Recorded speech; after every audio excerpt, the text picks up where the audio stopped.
नमस्कार दोस्तों, हिंदी स्प्रेंट के यूट्यूब चैनल में आपका एक बार पुनः स्वागत है। आज हम जो सीरीज डिस्कस करने जा रहे हैं वो बिहार स्पेशल हमारा शुरू होगा। देखिए ये बिहार का मैप है। चूँकि देखिए 67 बीपीएससी का जो री एग्ज़ाम होने वाला है वो अगस्त के अंतिम सप्ताह है, अगस्त के लास्ट में कभी भी आयोग करा सकता है। ये आयोग की तरफ से है, कोई स्पष्ट अभी आयोग की तरफ से ठीक ही डेट घोषित की गई है, लेकिन जो संभावित वो डेट है वो आपका क्या है, अगस्त के लास्ट लास्ट तक है। ठीक है, जो अभी तक जिस पे अभी चर्चाएं चल रही हैं। तो बीपीएससी को ध्यान में रखकर हम जो है बिहार स्पेशल की सीरीज अभी प्रारंभ कर रहे हैं। और आप जानते हैं कि जो बीपीएससी का एग्ज़ाम होता है उसमें 3 से 4 सेगमेंट ही सबसे ज़्यादा इम्पोर्टेंट है, जिनमें आपका एक हिस्ट्री है, एक आपका बिहार स्पेशल है, ठीक है, एक बिहार स्पेशल है, और तीसरा जो है आपका साइंस है, और चौथा जो है आपका करेंट है। यदि करंट की बात की जाए तो यहाँ से 30 से 35 क्वेश्चन आ जाते हैं बिहार में। साइंस में 20 से 25 के बीच में एवरेज रहता है, साइंस प्लस इन्वायरमेंट ले लीजिए तो, ठीक है। बीपीएससी 10 से 15 के बीच में, या तो कभी कभी इससे अधिक भी, करंट को ले, स्टैटिक और डायनेमिक दोनों ले लीजिए, तो 10 से 15 के बीच में आपके जो है बीपीएससी से रिलेटेड या बिहार स्पेशल से रिलेटेड जो है क्वेश्चन रहते हैं आपके। फिर आपका हिस्ट्री 40 या उससे प्लस ही रहता है, उससे कम नहीं रहता है। तो यदि पूरा एवरेज मिलाते 40 से 70 20 90 10 100, यदि एवरेज देखा जाए तो 110 के करीब जो है आपके यही 4 सेगमेंट से क्वेश्चन आ जाते हैं बिहार में। तो अभी हम तो पूरा सेगमेंट तो नहीं, लेकिन हम बिहार स्पेशल को हम अच्छे से पढ़ सकते हैं। इसे यहाँ पे पढ़ने से हमें क्या फ़ायदा होगा, तो प्रारंभिक परीक्षा के साथ साथ हमारे जो मेंस की जो बिहार से रिलेटेड जो क्वेश्चन होते हैं वो भी आप अच्छे से टैकल कर पाएंगे कि बिहार में उद्योगों की स्थापना इतना क्यों पिछड़ा रह गया है, क्यों बिहार में गरीबी, बेरोजगारी, इन सब चीज़ों की समस्याएं देखने को मिलती हैं। तो ये सब सारी चीज़ें, उसकी ज्योग्राफी, उसकी जो है सूखा या बाढ़ क्यों आते हैं बार बार बिहार में, ये सब सारी चीज़ें जो है कॉन्सेप्चुअल हैं। यदि हम इसको बिहार सीरीज को पूरा पढ़ लेते हैं तो वहाँ पे हमारी ये सब जो बेसिक अंडरस्टैंडिंग है वो हमारी डेवलप हो जाएगी।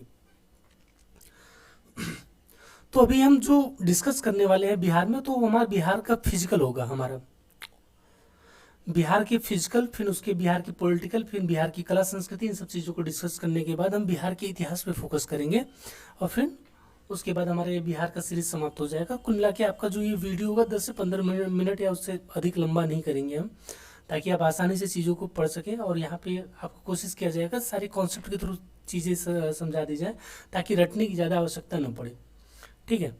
आज हम जो बिहार का टॉपिक डिस्कस करने वाले हैं अपने इस चैनल पे, तो हम देखेंगे कि बिहार का नामकरण, अर्थात बिहार का जो वर्तमान नाम बिहार पड़ा है वो कैसे पड़ा, किनके द्वारा रखा गया, इससे पहले बिहार का नाम क्या था, वर्तमान में जो बिहार की राजधानी हम पटना देखते हैं वो पटना का नाम कैसे पड़ा, ठीक है। इससे पहले बिहार की राजधानी क्या हुआ करता था, और किसके द्वारा पटना का नामकरण, या मतलब पटना राजधानी नाम, पटना को राजधानी के रूप में बिहार के रखा गया।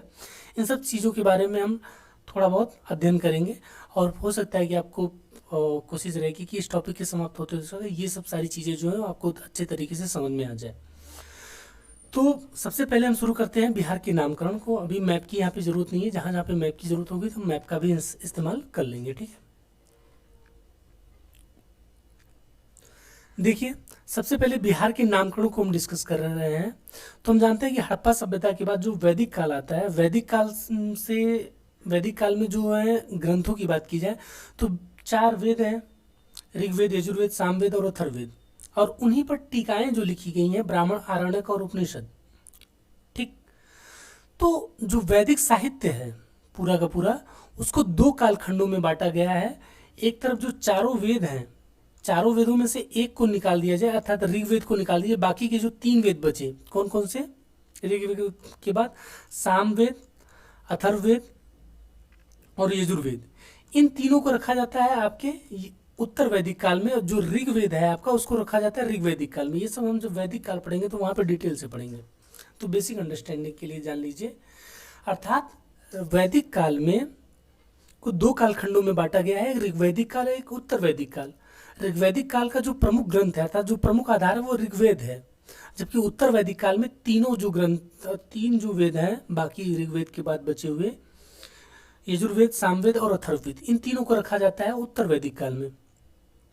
और साथ में ही ब्राह्मण, आरण्यक और उपनिषद जो समय समय पर इस पर टीकाएं लिखी गई हैं, ठीक है। जैसे हमारा मूल ग्रंथ है आपका भारतीय संविधान, संविधान पे देखिए कितनी बुकें पब्लिश हुई हैं, तो समय समय पर उस पर टीकाएं लिखी गई हैं। वैसे ही वैदिक ग्रंथों पे ब्राह्मण, आरण्यक और उपनिषद के रूप में ये सब सारी चीज़ें भी आपकी किस में आ जाती हैं, उत्तर वैदिक काल में। तो अभी आप यहाँ पे कंफ्यूज नहीं होइएगा। हम जो है जब पढ़ेंगे, अभी हमारा एंशिएंट हिस्ट्री का सीरीज चल रहा है जहाँ हमने पूरा पाषाण काल तक डिस्कस किया था, तो वहाँ पे हम लगभग जब वैदिक काल में पहुँचेंगे तो ये सब सारी बातों को हम डिटेल से पढ़ेंगे।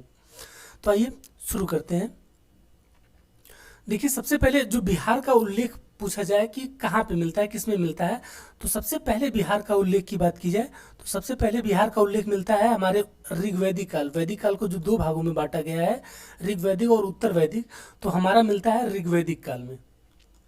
यहाँ पे बिहार वाले क्षेत्र जो था उसको कीकट प्रदेश कहा गया है। आप जानते हैं ऋग्वैदिक काल में जो आर्य जो थे वो गंगा घाटी में प्रवेश नहीं कर पाए थे, ठीक है। यदि सॉरी, ये बिहार, ये भारत का मैप बड़ा डेंजर, तो ये देखिए, यदि भारत के मैप को नॉर्मली ऐसे ले लीजिए, ठीक है, तो ये जो है आर्य संस्कृति आपकी इधर तक ही फैली रही, अर्थात पश्चिम साइड में ही फैली रही। गंगा घाटी में वो प्रवेश नहीं कर पाई थी। तो गंगा घाटी के इधर वाला क्षेत्र अर्थात पूर्व वाला क्षेत्र जिसमें यूपी बिहार पड़ता है, अर्थात उसको कहा गया कीकट प्रदेश। कीकट प्रदेश पूछा जाए बिहार के बारे में सर्वप्रथम उल्लेख कहाँ पे मिलता है, तो ऋग्वेद में मिलता है। और किस नाम से मिलता है, तो कीकट प्रदेश के नाम से मिलता है, ठीक है। और कीकट प्रदेश कहा गया, और साथ में ही यहाँ पे जो कीकट प्रदेश अर्थात जो बिहार वाले क्षेत्र में जो निवासी वहाँ के थे, अर्थात जो आर्य संस्कृति के प्रभाव में नहीं आए थे। आप जानते हैं कि आर्य संस्कृति आपकी गंगा घाटी में प्रवेश नहीं की थी ऋग्वैदिक काल में। जब प्रवेश नहीं की थी तो वो उसके प्रभाव में भी नहीं आई थी आर्य संस्कृति, गंगा घाटी वाला क्षेत्र। तो बिहार के जो निवासी थे, ठीक है, यहाँ पे देखिए, ये सब जो बिहार के लोग थे इनको जो कहा गया वो क्या कहा गया बिहार में और ऋग्वैदिक काल में, तो उसको कहा गया व्रात्य। तो याद रखेंगे कि सबसे पहले बिहार के बारे में जो वर्णन प्राप्त होता है तो हमें कहाँ प्राप्त होता है, ऋग्वेद में प्राप्त होता है। ऋग्वेद में बिहार को क्या कहा गया है, तो कीकट प्रदेश कहा गया है। और यहाँ के निवासियों को व्रात्य, व्रात्य का मतलब क्या होता है, ऐसे लोग जो कि आर्य संस्कृति को फॉलो नहीं करते थे, उन्हें आर्य लोग बहुत हेय दृष्टि से देखते थे। अर्थात जो मूल निवासी थे यहाँ पे माना जाता है। अब आर्य विदेशी थे या देशी थे ये बात की बात है। जब हम एंशिएंट इंडिया में वैदिक काल पढ़ेंगे तो वहाँ पे हम इन सब चीज़ों को डिटेल से पढ़ेंगे, तो यहाँ पे डिस्कस करने से कोई मतलब नहीं है। तो आर्य लोग ने यहाँ के जो निवासी थे उनको हेय दृष्टि से देखते थे, क्योंकि वो अपनी कला संस्कृति या उनकी जो पूजा पद्धति थी उसको वो श्रेष्ठ मानते थे। चूँकि कीकट प्रदेश अर्थात बिहार वाले प्रदेश में आर्य संस्कृति का प्रभाव नहीं था, तो यहाँ के लोग जो थे आर्य संस्कृति को फॉलो नहीं करते थे। तो आर्यों ने इनके लिए जो शब्द का प्रयोग किया, यहाँ के निवासियों के लिए व्रात्य शब्द का प्रयोग किया। यहाँ व्रात्य से तात्पर्य क्या था, यहाँ व्रात्य से तात्पर्य है कि पापी थे ये लोग, ठीक है, निकृष्ट थे आर्यों की दृष्टि से। तो आपका ऋग्वैदिक काल में देखा कीकट प्रदेश और व्रात्य। कीकट प्रदेश बिहार को कहा गया और साथ में व्रात्य उसके निवासियों को कहा गया, ये ध्यान में रखेंगे। जब हम उत्तर वैदिक काल में आते हैं तो उत्तर वैदिक काल में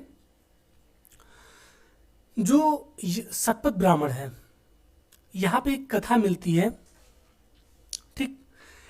इस कथा के अनुसार जो मालूम चलता है कि आर्य ने जो वर्तमान बिहार में जो गंडक नदी का क्षेत्र है, अर्थात आर्यों ने उत्तर वैदिक काल में आकर बिहार की सीमा को स्पर्श कर लिया था। अर्थात बिहार के कुछ सीमावर्ती क्षेत्रों में वो निवास करना प्रारंभ कर देते हैं। यहाँ पे एक कथा है शतपथ ब्राह्मण में कि जो गौतम राहुगण और उनके पुरोहित, गौतम राहुगण और उनके पुरोहित विदेद माधव, देखिए गौतम राहुगण ये रहे और इन्हीं के पुरोहित रहे विदेद माधव।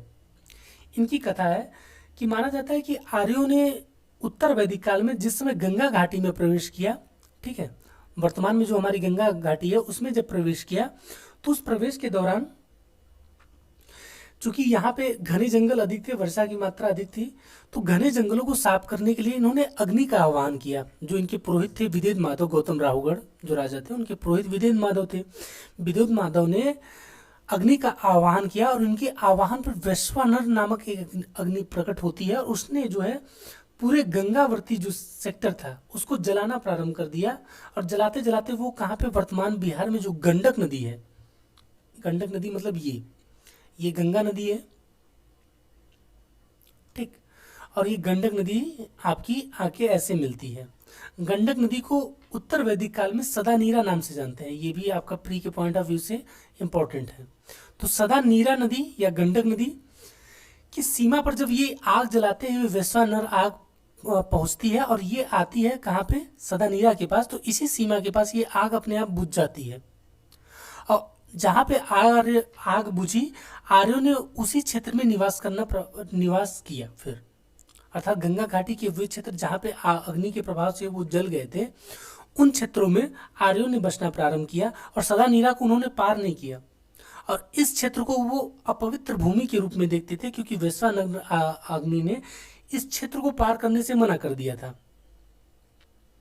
तो ये वाला जो क्षेत्र है बिहार का, अर्थात जो पूर्वी इलाका यदि देखा जाए सदा नीरा से या गंडक नदी से, तो ये वाला सेक्टर जो था आर्य संस्कृति से उत्तर वैदिक काल में छूता रहा, जबकि इसका ये वाला जो पश्चिमी सेक्टर है, अर्थात वर्तमान में जो पश्चिमी चंपारण और ये सब गोपालगंज वाले जो सेक्टर है, वो आर्य संस्कृति के प्रभाव में आ गए थे, ठीक है। तो गौतम रावगण और विदेह माधव की कथा से क्या मालूम चलता है, सतपथ ब्राह्मण से हमें, कि आर्य संस्कृति उत्तर वैदिक काल में आके सदा नीरा तक उसने प्रवेश कर दिया था। गंडक नदी जो वर्तमान में बह रही है वहां तक आर्य संस्कृति ने का प्रसार हो चुका था। इसके पार आर्य संस्कृति का प्रसार जो है बाद के चरणों में होता है। उत्तर वैदिक काल तक आर्य संस्कृति ने केवल सदा नीरा की सीमा को ही टच किया था, ठीक है। इससे ये भी जानकारी मिलती है। और साथ में ही यजुर्वेद में जो कहा गया है, यजुर्वेद में कहा गया है कि जो ये सदा नीरा के आसपास में जहाँ पे आर्य संस्कृति का प्रसार हुआ, विदेह माधव और गौतम रावगण की जो कथा थी उसके अनुसार, तो ये जो उत्तर में जो मिथिला वाला बेल्ट है, ये सब मिथिलांचल वाला, तो मिथिला वाले बेल्ट में जो था वो कौन निवास करता था, कौन सा कौन सा राज्य था उसमें, तो विदेह राज्य था। ये किससे मालूम चलता है, ये यजुर्वेद से मालूम चलता है, ठीक है। यजुर्वेद से क्या मालूम चलता है कि जो सदा नीरा जिस सेक्टर में आर्य संस्कृति का प्रसार हुआ, उस समय वहां पे जो राज्य था वो विदेह राज्य था। इसी विदेह राज्य के ही आपके राजा जनक थे, जिनकी पुत्री सीता हुई थी, जिनका विवाह अयोध्या के श्री राम से हुआ था, ठीक है, जिनपे फिर बाद में रामायण लिखा गया। तो जो सतपथ ब्राह्मण को आपको ध्यान में आ गया होगा कि उत्तर वैदिक काल में सतपथ ब्राह्मण से बिहार के विषय में जानकारी मिलती है। बिहार की जो है पश्चिमी सीमा, अर्थात जो गंडक नदी के पश्चिम में है, वो आपकी उसके बारे में हमें जानकारी मिलती है कि आर्य संस्कृति का प्रसार उत्तर वैदिक काल में गंडक नदी के पश्चिम वाले क्षेत्र तक हो चुका था। और उसके लिए जो कथा है वो गौतम रावगढ़ और उनके पुरोहित विदेह माधव की। यजुर्वेद में हमने देखा जिस समय गंडक नदी की सीमा पर आर्यों ने प्रवेश किया, उस समय कौन से राज्य था बिहार में, तो वो यजुर्वेद के अनुसार उसमें विदेह राज्य था। और अथर्ववेद में, उसके बाद अथर्ववेद में बिहार शब्द का, बिहार के बारे में उल्लेख मिलता है। तो अथर्ववेद में जो मगध बेल्ट है, अर्थात ये वाला वर्तमान में मगध वाला बेल्ट ये है पूरा का पूरा आपका, तो ये जो मगध बेल्ट है यहाँ पे, ये वाला सेक्टर पूरा, तो यहाँ पे जो था आपके मगध राज्य का उल्लेख आपके कहाँ पे मिलता है, सबसे पहले तो आपके अथर्ववेद में मिलता है मगध राज्य का उल्लेख, ठीक है। लेकिन चूंकि मगध वाला क्षेत्र था, तो यहाँ पे भी मगध वाले सेक्टर में जो राजा या राज्य निवास करते थे, उनको भी उन्होंने किस नाम से पुकारा, तो व्रात्य नाम से ही पुकारा, अर्थात पापियों का देश कहा, चूंकि वो आर्य संस्कृति के प्रभाव में नहीं थे। तो यहाँ पे हमें ध्यान रखना है कि वैदिक काल में, ऋग्वैदिक काल में आर्यों की किस नाम से जाना गया, आर्यों को कह रहे हैं कि बिहार को क्या कहा गया, कीकट प्रदेश कहा गया, यहाँ के निवासियों को क्या कहा गया, व्रात्य कहा गया। उत्तर वैदिक काल में आते हैं, तो उत्तर वैदिक काल में जो आर्य संस्कृति का प्रसार हुआ वो गंडक नदी, जो वर्तमान में सदा नीरा गंडक नदी है, उसे सदा नीरा नदी के नाम से जाना जाता था, सदा नीरा के पश्चिमी भाग तक हुआ।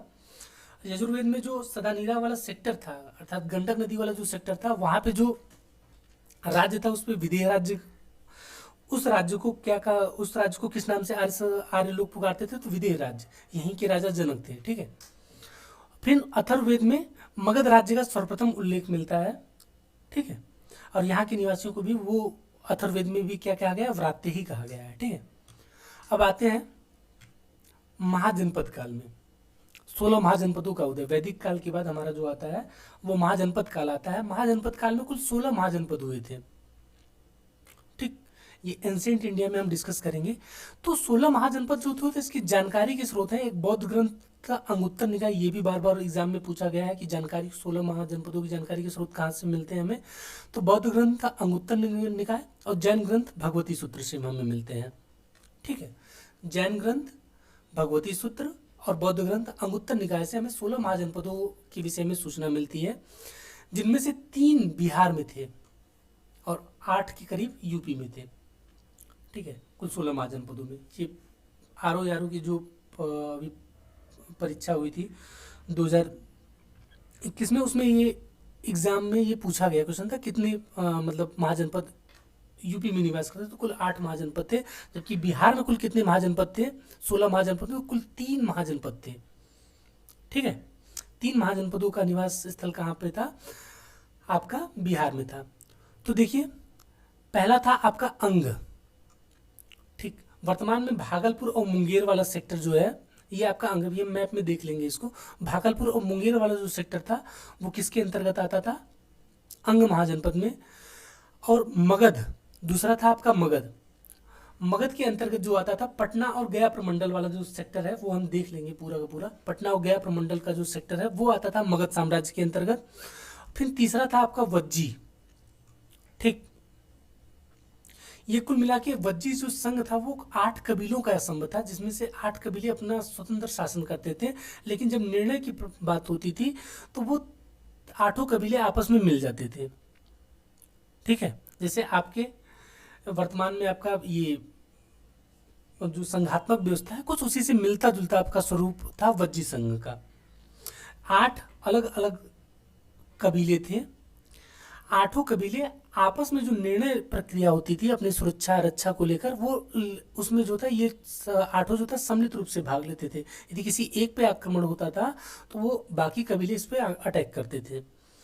तो ये लोकतांत्रिक प्रक्रिया जो आपकी देखी जाती है विश्व में सबसे पहले, तो माना जाता है कि यही वज्जी संगम का जो की राजधानी जो थी, मेनली जो लिच्छवियों की राजधानी वैशाली थी, वहां पे मानी जाती है कि विश्व का पहला लोकतंत्र यही वैशाली में डेवलप हुआ था। तो देखते हैं वज्जी संघ क्या था। 8 कबीलों का संघ था ये, जिसमें से कुछ प्रमुख कबीले विदेह थे जो आपने अभी यजुर्वेद में देखा था, जो सदानीरा के पास में वज्जी था और लिच्छवी थे।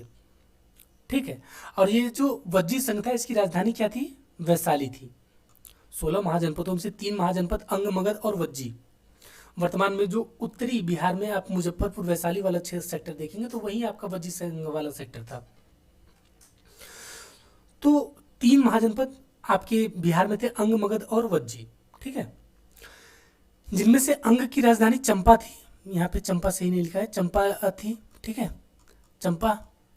और फिर मगध जो महाजनपद था, जो आगे चलकर मगध साम्राज्य में कन्वर्ट होता है। ठीक है, भारत का पहला साम्राज्य जो मगध साम्राज्य बना, उसकी जो राजधानी थी वो क्या थी, राजगिरी या गिरिव्रज। वर्तमान में नालंदा जिले में ये पड़ता है। तो याद रखेंगे, मगध साम्राज्य की प्रारंभिक राजधानी, परीक्षा में पूछा भी गया है बीपीएससी में, मगध साम्राज्य की प्रारंभिक राजधानी क्या थी, पाटलिपुत्रा भी दिया था, राजगिरी भी दिया था। तो पाटलिपुत्रा तो बाद में बनी है। सबसे पहले मगध साम्राज्य की 16 महाजनपदों में जो राजधानी थी वो आपकी गिरिव्रज या राजगिरी थी। ठीक है, बाद में उदयन के द्वारा इसका नाम, इसको जो राजधानी पाटलिपुत्रा कर दी जाती है, वो हम देखेंगे बाद में। तो मगध साम्राज्य की जो राजधानी थी, प्रारंभिक राजधानी राजगिरी या गिरिव्रज। वर्तमान में पूछे राजगिरी या गिरिव्रज कहाँ पे स्थित है, तो नालंदा जिले में स्थित है। वज्जी संघ जिसमें 8 राज्यों का संघ था, इसकी मुख्यालय अर्थात मेन राजधानी थी आपकी वैशाली, जिनमें से मेनली वो लिच्छवियों का गढ़ था वैशाली वाला सेक्टर। और विश्व का जो पहला गणतंत्र माना जाता है वो कहाँ पे, वैशाली में ही था। ठीक है, आइए मैप में देखते हैं कि ये कहाँ कहाँ थे। रुकिए, इरेज कर लिया जाए इसको। हाँ, ठीक है,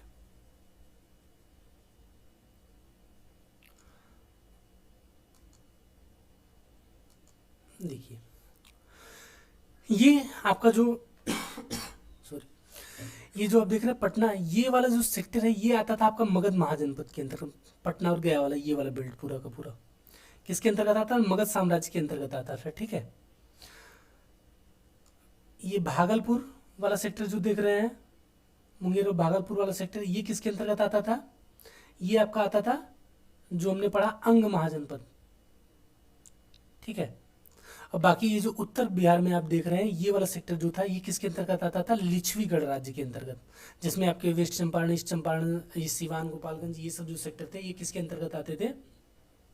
वैशाली, ये सब सेक्टर जो किसके अंतर्गत आते थे? ये आते थे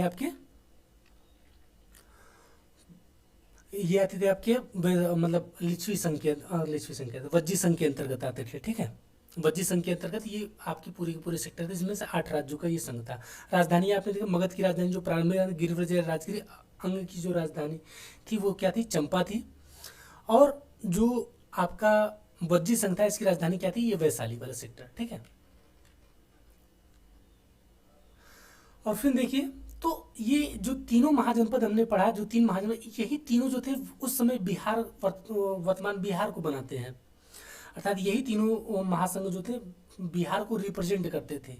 ठीक है, बाद में जब यहाँ पे मौर्य मतलब हर्यक वंश के बाद, जब बाद के समय में नंद वंश के बाद जब मौर्य काल आता है, तो जो बिहार वाला सेक्टर था उसको पूरे के पूरे सेक्टर को मगध साम्राज्य के अंतर्गत रखा जाता है। और ये मगध साम्राज्य जो था आपका मौर्य काल से लेकर गुप्त काल तक, जो बिहार प्रदेश और बिहार के अंतर्गत जितने भी साम्राज्य आता था, जितना भी साम्राज्य अर्थात मगध के अधीन था, सबको क्या कहा जाता था? मगध साम्राज्य ही कहा जाता था। तो मौर्य काल से लेकर गुप्त काल तक बिहार वाले सेक्टर को क्या कहा जाता था? मगध। ठीक है, मगध साम्राज्य कहा जाता था। ठीक है, या मगध कहा जाता था। जब गुप्त काल का पतन होता है, गुप्त काल के बाद मगध वाले सेक्टर का नाम बदल जाता है, उसे मगध न करके बिहार को क्या कहा जाता था? उदांतपुरी। ठीक है, उदानपुरी वर्तमान में कहाँ पे स्थित है? ये उदानपुरी वर्तमान में जो नालंदा जिला है वहीं पे है ना, बिहार शरीफ उसका मुख्यालय है। तो उदानपुरी वहीं पे स्थित है। तो उदानपुरी गुप्त काल के बाद बिहार को जो मगध साम्राज्य कहा जाता था, मगध, चूंकि मगध साम्राज्य का गुप्त काल के बाद पतन हो जाता है और उसके बाद यूनिफाइड किसी के द्वारा किया नहीं जा पाता है। ठीक है, थोड़ा बहुत यूनिफाइड भारत को करने का प्रयास हर्ष करता है, लेकिन हर्ष भी इस प्रयास में असफल होता है।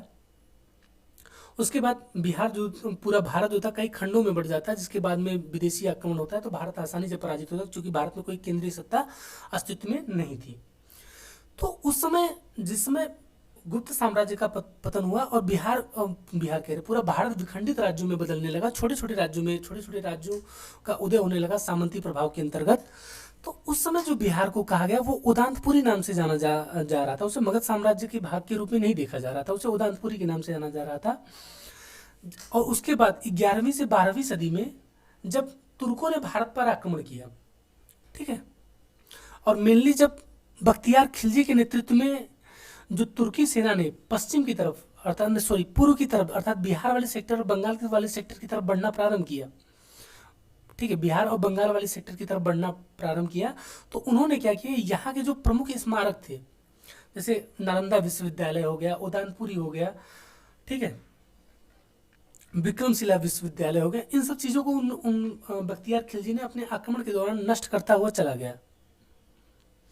जिस समय वो नष्ट करते हुए उदानपुरी इन सब सेक्टरों को नष्ट कर रहा था, उदानपुरी हमने कहा वर्तमान में जो नालंदा जिला है, यहाँ वाला जो बेल्ट है नालंदा वाला जो जिला है, यहाँ पे जब यहाँ पे बख्तियार खिलजी आक्रमण करते हुए पहुँचता है, तो यहाँ पे जब तुर्कों ने सबसे पहले प्रवेश किया तो यहाँ पे क्या थी, बहुत ज़्यादा बिहारों की अधिकता थी। बिहार मतलब होता है कि बौद्ध भिक्षु, बिहार और चैत्य दो टर्म आपको यहाँ पे पढ़ने को मिलेंगे जब हम पढ़ेंगे ये बौद्ध धर्म को पढ़ेंगे, तो बिहार और चैत्य आपको दो मिलेंगे। एक बिहार होता था, एक चैत्य होता था। बिहार क्या होता था, जब साधु सन्यासी जो डेली का जो भिक्षा याचन करते थे, भिक्षा याचन करने के बाद थक कर वो जहाँ पे आके विश्राम करते थे उसको कहा जाता था बिहार। और जो बौद्ध साधु सन्यासी थे, जब पूजा अर्चना के लिए जिस स्थल का उपयोग करते थे उसको कहा जाता था चैत्य, ठीक है। जो विश्राम स्थल था, जो थक कर वो डेली भिक्षा या दिन भर करने के बाद जहाँ पे विश्राम करते थे उनको विहार कहा जाता था। और चैत्य क्या होता था, जहाँ पे बौद्ध भिक्षु पूजा अर्चना करते थे उनको चैत्य कहा जाता था, ठीक है। तो ये जो बिहार शरीफ वाला इलाका था, तो यहाँ पे जो था बिहारों की बहुत अधिकता थी। जब तुर्की आए यहाँ पे, इन्होंने इस सेक्टर को देखा, बिहार वाले सेक्टर को, चूंकि बिहार की अधिकता थी, बिहार को अर्थात बौद्धों के निवास स्थल की अधिकता थी, तो इन्होंने इस सेक्टर को अर्जे विहार नाम से संबोधित किया। और उसी के बाद जो बिहार नाम इन्होंने दिया, बिहार विहार, ये लोग अपने शब्दों में प्रयोग करने लगे। वहीं आगे चलकर बिहार नाम आगे चलकर अपभ्रंशित होकर बिहार से बिहार हो गया। ठीक है, बिहार से क्या हो गया, बिहार में कन्वर्ट हो गया। ठीक, तो ये बात की जाए वर्तमान में जो बिहार नाम है वो किसके नाम पे पड़ा है, यदि पूछा जाए प्रारंभिक परीक्षा में, तो यहाँ पे बिहारों की अधिकता थी।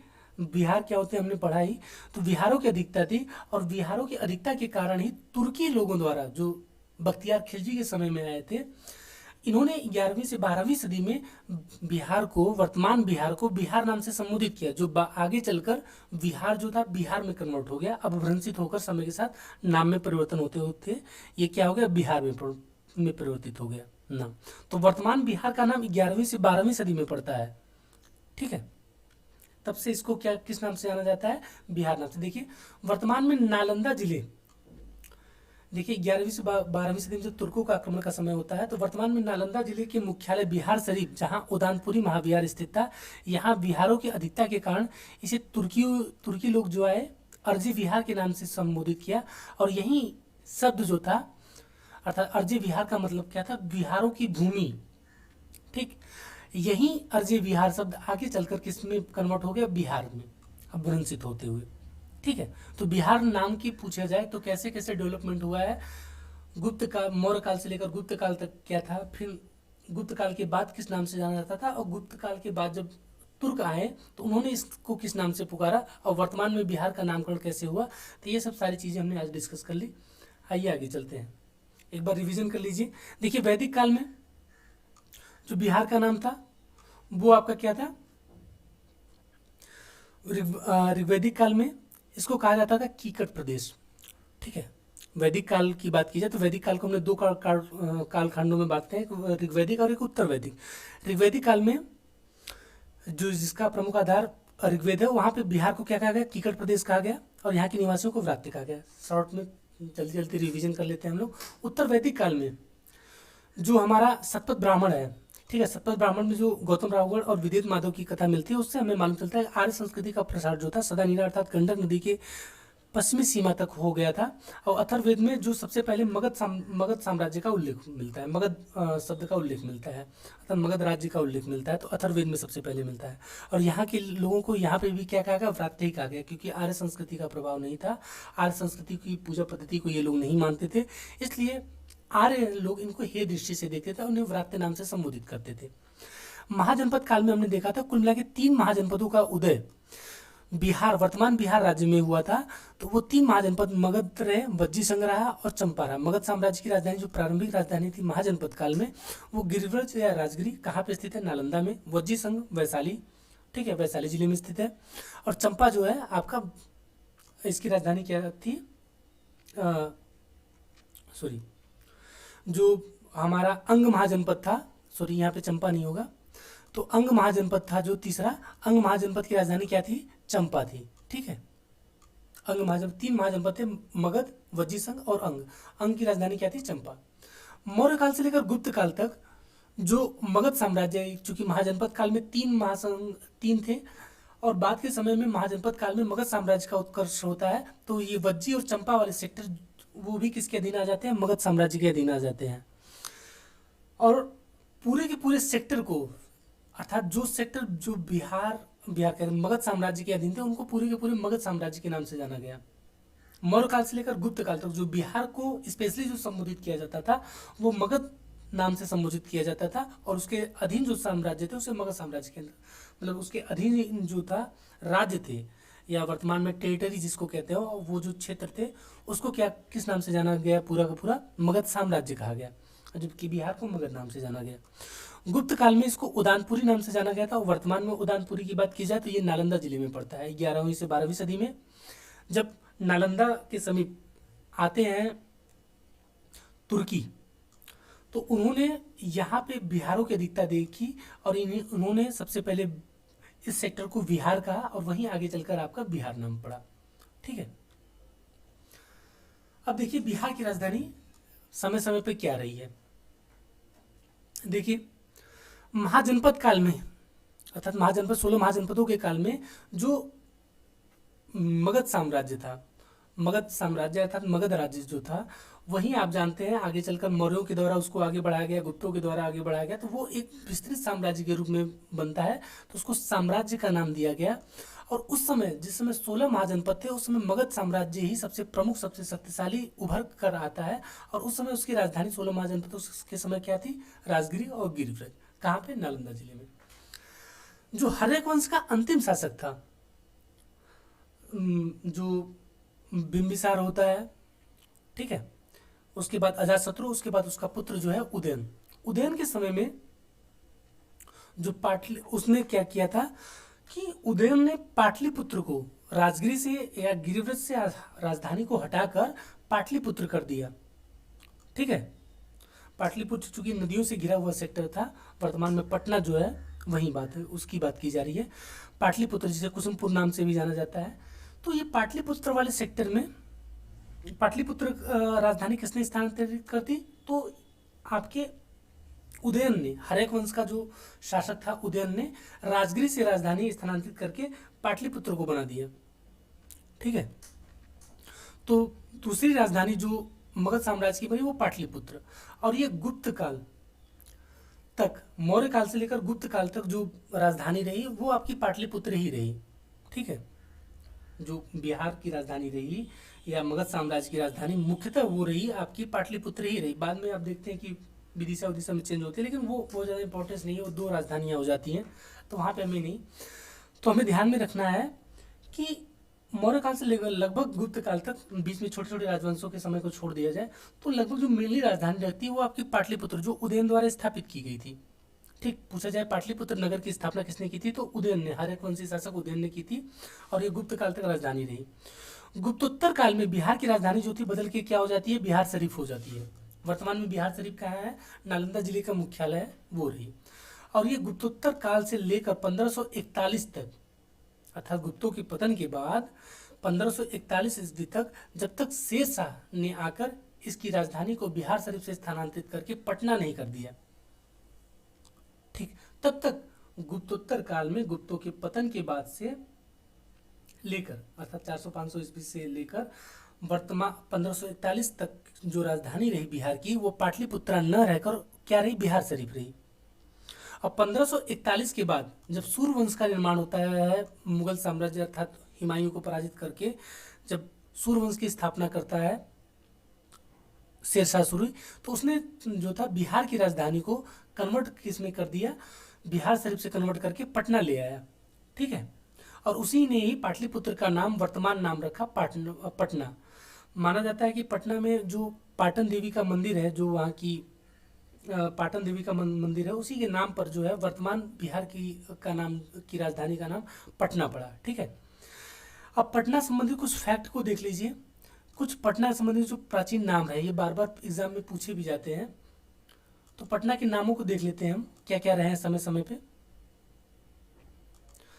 चलिए, तो सबसे पहले, अर्थात जब उदयन के समय, उदयन ने जब पाटलिपुत्र नाम नहीं रखा था पटना का, मतलब ये पाटलिपुत्र नाम नहीं रखा था वर्तमान पटना का, उस समय जो था प्राचीन समय में इसको किस नाम से जाना जाता था, कुसुमपुर या पुष्पपुर के नाम से। अर्थात उदयन की स्थापना से पूर्व, उदयन द्वारा पाटलिपुत्र की स्थापना से पूर्व पाटलिपुत्र को किस नाम से जाना जाता था, तो कुसुमपुर या पुष्पपुर। उदयन द्वारा सर्वप्रथम जो था मगध साम्राज्य की राजधानी राजगिरी गिरिव्रज से परिवर्तित करके पाटलिपुत्र कर दिया गया। ये पाटलिपुत्र का पहले नाम पूछ दिया जाए, कुसुमपुर पुष्पपुर किसका नाम था, तो पाटलिपुत्र वर्तमान पटना का था। मेगस्थनी जो चंद्रगुप्त मौर्य के दरबार में आया था, उसने पटना को अपने ग्रंथ इंडिका में किस शब्द का प्रयोग किया था, पालीब्रोथा शब्द का प्रयोग किया था पटना के लिए। ठीक है, फिर शहजादा अजीम, ये अजीम कौन शहजादा था, अजीम की बात की जाए तो ये आपका औरंगजेब का पौत्र था। औरंगजेब ने जब इसको बिहार सेक्टर का सूबेदार बनाया था, तो इसने जो पाटलिपुत्र था, इसका नाम बदल कर क्या कर दिया, सॉरी, पटना जो नाम था उसको बदल कर उसने नाम कर दिया था, अपने नाम पर अजीमाबाद कर दिया था। तो औरंगजेब के समय में औरंगजेब के पौत्र जो अजीम था उसने पटना का नाम क्या बदल के रख दिया था, अजीमाबाद। ठीक है, फिर बाद में जो था अजीमाबाद, और शेरशाह ने इसका नाम क्या रखा था, पटना रखा था। तो एक बार क्रम से देख लेते हैं, थोड़ा यहाँ क्रोनोलॉजी गड़बड़ होगी। तो कुसुमपुर या पुष्पपुर जो पाटलिपुत्र का नाम था, वो सबसे पहले क्या था, प्राचीन समय में कुसुमपुर या पुष्पपुर के नाम से जाना जाता था। तो उदयन ने सर्वप्रथम कुसुमपुर या पुष्पपुर का नाम बदल कर क्या कर दिया गया, पाटलिपुत्र किया। मेगस्थनीज जो चंद्रगुप्त मौर्य के दरबार में आया, इसने जो था पटना को किस नाम से संबोधित किया, तो पालीब्रोथा से। फिर मुगल में जब हुमायूं को पराजित करके शेरशाह जब शासक बनता है तो उसने जो था पाटलिपुत्र का नाम पाटन देवी के नाम पर यहाँ का नाम क्या रख दिया, पटना रखा। तब से ये पटना के नाम से जाना जाता था। लेकिन जब मुगल शाहजादा जो औरंगजेब का पोता था अजीम, जब उसको यहाँ इस सेक्टर का सूबेदार बनाया गया तो उसने जो था इसका नाम बदलकर अजीमाबाद कर दिया गया। फिर बाद के चरण में इसका नाम फिर से पुनः पटना कर दिया गया। ठीक है, तो ये आपका वर्तमान में बेसिक इंट्रोडक्शन रहा आपका बिहार के नाम को लेकर, बिहार की राजधानी को लेकर। यहाँ से क्वेश्चन आपके कई बार बने हैं कि बिहार की प्रारंभिक राजधानी या मगध साम्राज्य की प्रारंभिक राजधानी क्या थी, पाटलिपुत्र नाम किसके द्वारा रखा गया है।